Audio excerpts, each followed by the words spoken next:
Caríssimo Padre Eduardo, agradeço as palavras de acolhimento nesta casa que eu amo tanto e você sabe bem disso.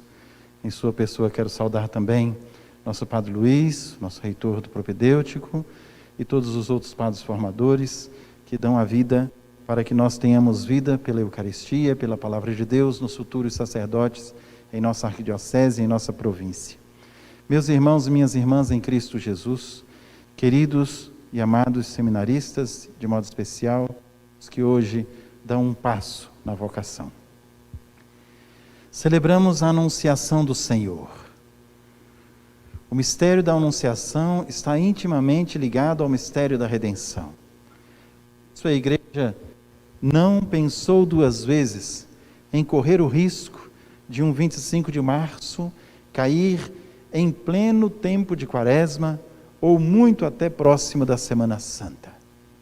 Porque é o mesmo mistério de doação e de entrega, o mesmo mistério de abertura de coração de um Pai que nos ama tanto a ponto de nos ter enviado o seu próprio Filho para ser o nosso Salvador. Abriu mão daquilo que ele mais tinha, daquilo que ele mais amava. Se do lado humano pensarmos qual pai abriria mão de um filho, se você pensar no seu pai, na sua mãe, se abriria mão de você para outra coisa, para dar a vida pelos outros? Pensemos agora num nível muito superior, de um pai que nele não tem possessão, não tem domínio, no sentido de egoísmo, no sentido de ter para si. É um pai que é plena doação, é plena entrega. E este Pai quis nos dar seu Filho Jesus. O mistério, portanto, da encarnação do Verbo de Deus no ventre da Virgem Maria, que hoje celebramos, é uma celebração muito mais cristológica do que mesmo mariológica. Aliás, já dizia São Bernardo, nada do que falarmos de Maria diminuirá Jesus. Pelo contrário, tudo aquilo que enaltecermos a Mãe de Deus, enalteceremos muito mais aquele que ela nos trouxe. Desta forma, nós somos convidados a, penetrando neste mistério e ajudado pela Palavra de Deus, concebermos o que Deus nos pede hoje, para colocar esta palavra, este verbo engendrado agora não mais em Maria, mas em cada um de nós. O profeta Isaías nos traz um momento dificílimo do povo de Israel, um momento de queda do reino do sul, do reino do norte, onde Israel se colocava contra Judá, Judá contra Israel. E diante dessa circunstância, os inimigos de Israel, os assírios, se aproximavam para tomar toda aquela região. E Acás se sente amedrontado. Um medo que lhe toma a confiança em Deus, a ponto do próprio profeta dizer, pede um sinal a Deus. A confiança que o profeta tem de que o rei é sinal de Deus no meio do seu povo. E a fraqueza de um rei de não confiar e dizer, não pedirei. Isto vai bater em paralelo com a filha de Sião, frágil, muito frágil, como mulher no seu tempo, escondida em Nazaré. E agora, ela não pede um sinal, ela diz, eis-me aqui. Faça-se em mim, segundo a tua palavra. Se de um lado nós vemos o campo histórico, ou seja, Deus se prende às nossas mazelas para se fazer presente, ao ponto do próprio profeta dizer, Deus mesmo vai dar um sinal. Já que você não pede, Deus vai dar. E que sinal é esse? Um absurdo. Se já é absurdo para os nossos dias de hoje, imaginem 600 anos antes de Jesus, com Isaías. Pede um sinal. Deus mesmo vai dar um sinal. Uma virgem conceberá. Uma virgem conceberá. Todo o sentido da vida nova, todo o sentido do extraordinário de Deus, todo o sentido da doação e da instrumentalidade que Deus quer contar para Ele realizar o extraordinário. Eis o futuro da vida de vocês.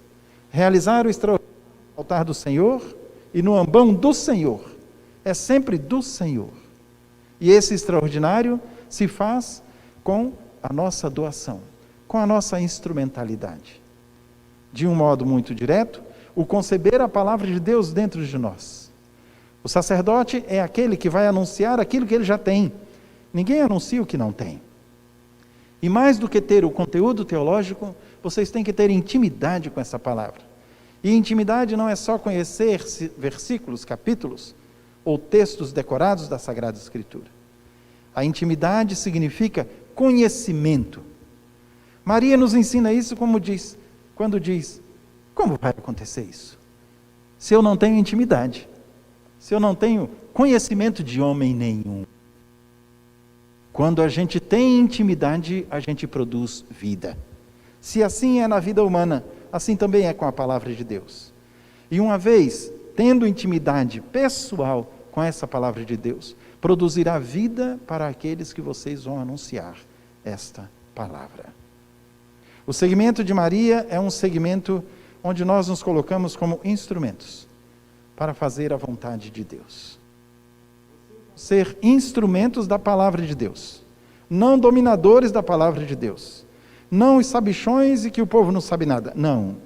Vocês vão ser instrumentos de algo que vocês têm que ter tanta intimidade que naturalmente produz vida. E esta vida, muitas vezes vocês não vão nem perceber. Numa paróquia lotada, e essa palavra vai tocar o coração de alguém, vai converter alguém, vai trazer alguém para Jesus, vai produzir um verbo naquela pessoa que escuta. A intimidade com a palavra de Deus leva automaticamente à vivência dessa palavra. Sei que estamos em tempos bem difíceis, não é? Não só pela pandemia, mas com a saída de Dom Sérgio e tudo. Vocês são aí os operários da última hora, ficaram para depois, e como vê, e para a gente ajustar leitorato, acolitato, tudo isso. E a casa fez muito bem. Fez bem no cuidar de vocês. E fez bem em deixar-se guiar pela providência divina para que este dia fosse o dia em que vocês escutassem o verbo que se faz carne em mim. Eu vou ser leitor oficial da igreja. Não é um título, é um compromisso, é serviço. E para que eu proclame a palavra de Deus, eu tenho que concebê-la em mim. Eis o exemplo de Maria Santíssima. Junto com Maria, encontramos também a doação e a entrega. O que é o acolitato?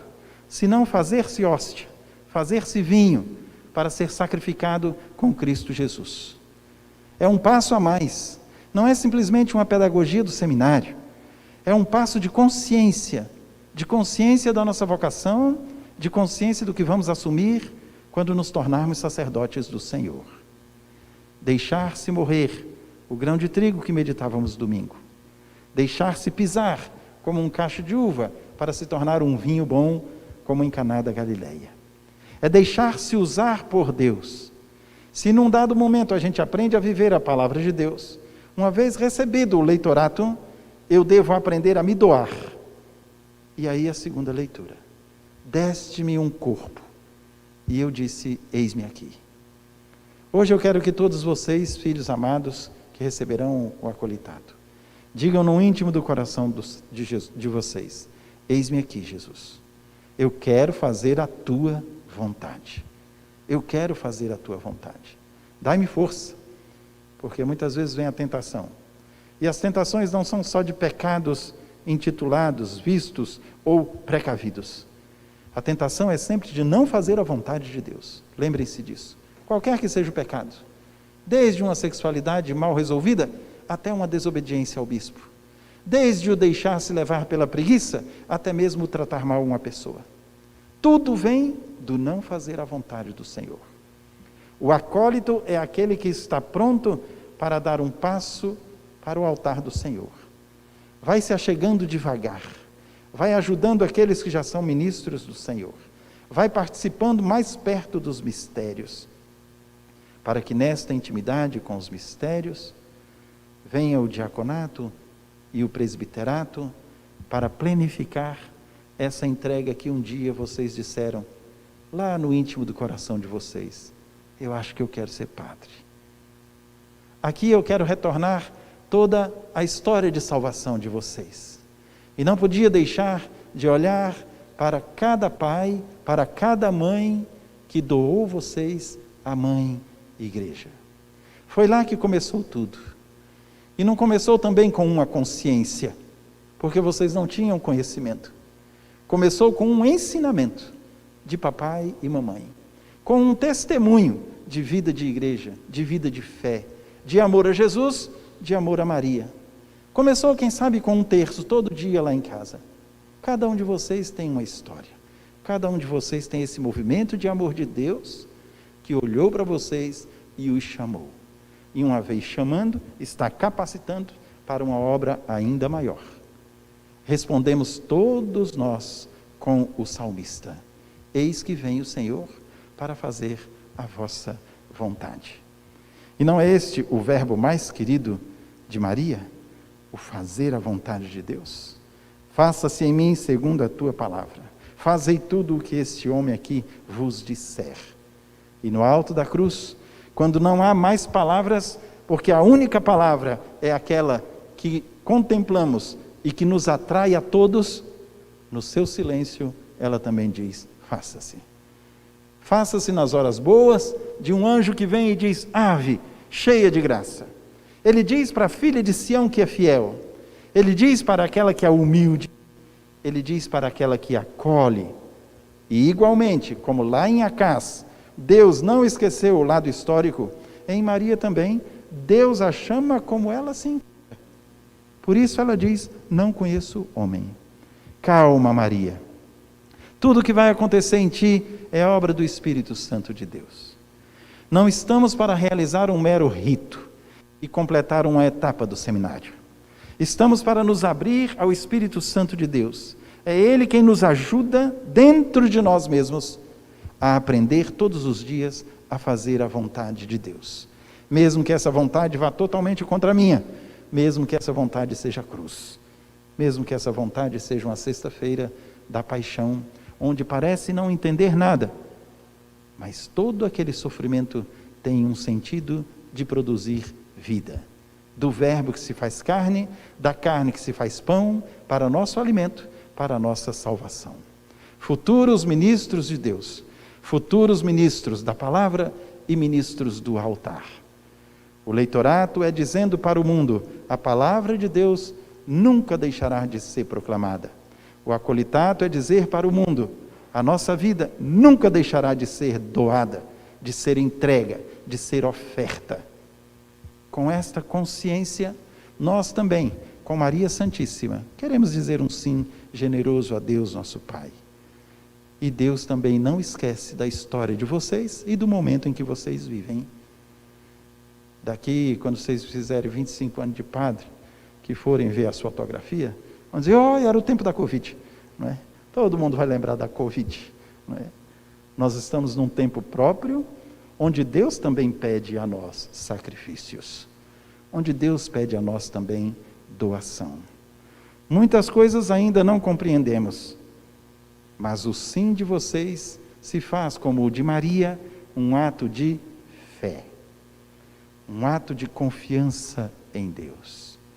Aquela velha afirmação que dizemos: eu quero ser padre. E aquela velha pergunta que fazemos: Jesus, você me quer padre?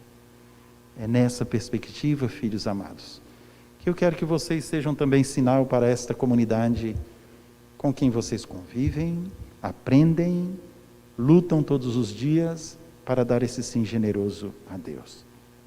O seminário é uma casa de formação que há 45 anos é presença da igreja e do ministério sacerdotal de Cristo Senhor, único, sumo e eterno sacerdote, em nossa arquidiocese de Brasília, em nossa província e até em outras dioceses que aqui já acolhemos. É reconhecer que Deus nos deu um instrumento bom, uma casa boa, bons formadores. Assim como teve todo o cuidado de me dar bons pais lá no início, Deus continua me dando instrumentos para que eu vá num crescendo, aprendendo a fazer a sua santa vontade. Receberão o livro da palavra de Deus. receberão as ofertas feitas a Deus. E assim terminamos, mostrando que não aceitastes mais sacrifícios, nem animais. E eu disse, eis-me aqui. O único sacrifício que Deus aceita hoje é o sim generoso de seu Filho Jesus Cristo. É só por isso que nós somos salvos, porque Cristo, em sua bondade, nos mergulha em seu mistério. E nós, participando do mesmo mistério, e nós celebrando o mesmo mistério, e nós nos doando a Cristo para que seja Ele em nós a prestar um culto ao Pai, assim agradamos ao Pai que nos amou por primeiro, nos dando seu Filho Jesus. Que o exemplo da Mãe de Deus, que gerou em si a palavra, pela obediência, pela humildade, também pelo sofrimento, aquela que nos deu a palavra, o Verbo que se fez carne, aquela que nos ensinou a servir, a ser oferta, indo ajudar sua prima Isabel, que ela nos ajude, intercedendo por nós, para que sejamos bons sacerdotes para este século 21, nesses momentos tão difíceis, fiéis à Igreja, fiéis a nosso Senhor, fiéis ao Santo Padre, porque vemos em tudo isso a ação do Espírito Santo de Deus, que continua a guiar-nos na escuta e na doação, na entrega e no conceber em si aquilo que é essencial para nós. O Verbo de Deus em nossa vida, para doarmos ao mundo que tanto necessita. Assim seja.